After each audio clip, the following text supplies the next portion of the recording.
پہلے فرائض کو حقوق اللہ یعنی اللہ کے حقوق اور دوسری کو حقوق العباد یعنی بندوں کے حقوق شامل ہیں۔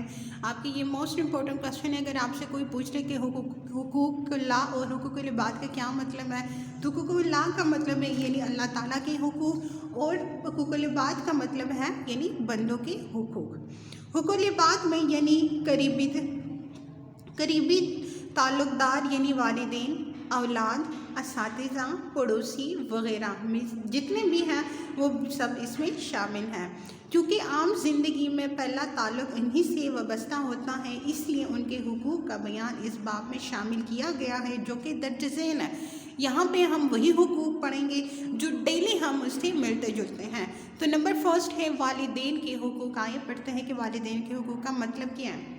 انسانوں کے قریبی تعلقات میں سب سے اہم اور قریبی تعلق والدین اور اولاد کے ہیں۔ اولاد کا ہے، والدین اپنی تمام تر توانائیاں اور صلاحیتیں اولاد کی پرورش، ترقی، خوشحالی اور اچھی تربیت کے لیے صرف کرتے ہیں۔ اولاد کے آرام کے لیے دن رات مشقت کرتے ہیں اور ان کی دیکھ بھال اور ترقی کے لیے کوئی کسر اٹھان نہیں رکھتے، اس لیے وہ اس بات کے مستحق ہیں کہ ان سے بھی ویسا ہی اچھا سلوک کیا جائے جیسا کہ انہوں نے اپنی اولاد کو پانے میں اس وقت کیا جب وہ چھوٹے تھے۔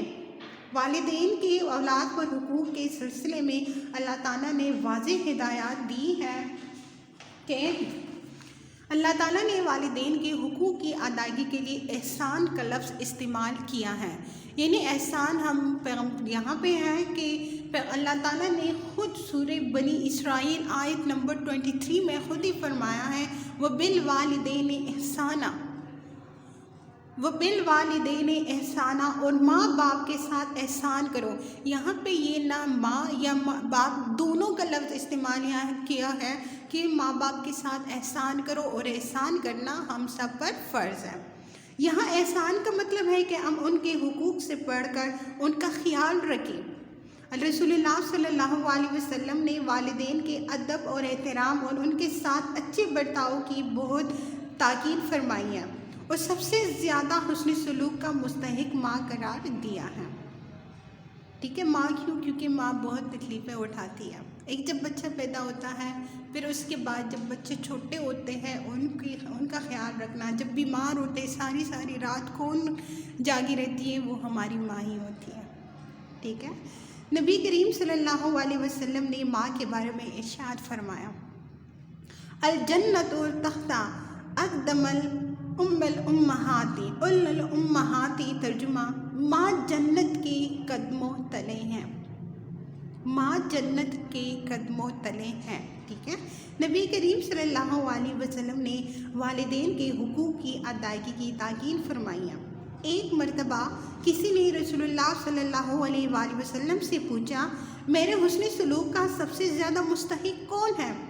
تو رسول اللہ صلی اللہ علیہ وسلم نے فرمایا تیری ماں۔ پھر رسول اللہ صلی اللہ علیہ وسلم نے یہ الفاظ 3 دفعہ دہرائے، پھر فرمایا کہ اس کے بعد تمہارا باپ تمہارے حسن سلوک کا حقدار ہے۔ کسی صحابی نے رسول اللہ صلی اللہ علیہ وسلم سے پوچھا کہ میرا سب سے زیادہ حقدار کون ہے؟ تو 3 دفعہ مسلسل جواب آیا تیری ماں، تیری ماں، تیری ماں، 4تھی دفعہ پھر فرمایا کہ تیرا باپ۔ ٹھیک ہے، پھر ہے والدین کے حقوق میں سے کچھ یہ ہیں۔ نمبر فرسٹ، والدین کے ساتھ ہمیشہ ادب اور احترام کے ساتھ پیش آنا چاہیے۔ نمبر سیکنڈ، ان کے آرام اور آسائش اور کھانے پینے کا خیال رکھا جانا چاہیے۔ نمبر تھرڈ، ان سے ہمیشہ نرم لہجے میں گفتگو کرنی چاہیے۔ نمبر فورتھ، اگر والدین مسلمان نہ ہوں تب بھی ان کے ساتھ حسن سلوک میں کوئی کمی نہ کی جائے۔ حسن سلوک کا مطلب وہی ہے کہ اگر وہ مسلمان نہیں ہے اور تو بعد میں مسلمان ہوئے ہو تب بھی تمہارا حق ہے کہ تم ان کا خیال رکھو۔ مسلمان والدین کی وفات کے بعد ان کے لیے دعا استغفار کی جائے۔ پھر ہے والدین کی طرف سے کی گئی جائز وصیت کو پورا کیا جائے۔ والدین کی وفات کے بعد ان کے رشتہ داروں، دوست، احباب کے ساتھ بھی اچھا سلوک کیا جائے۔ یہ 1 to 7 پوائنٹس ہیں یہ جو میں نے آپ کو بتا دی ہے۔ کلاس 6 یہ ہے آج آپ کا لیکچر حقوق العباد، صفحہ نمبر 61 and 62۔ اس کے آپ نے کیا کرنا ہے، اس کو آپ اچھی طرح ریڈ آؤٹ کر لیں۔ ٹھیک ہے، اوکے، بیسٹ آف لک، اللہ حافظ۔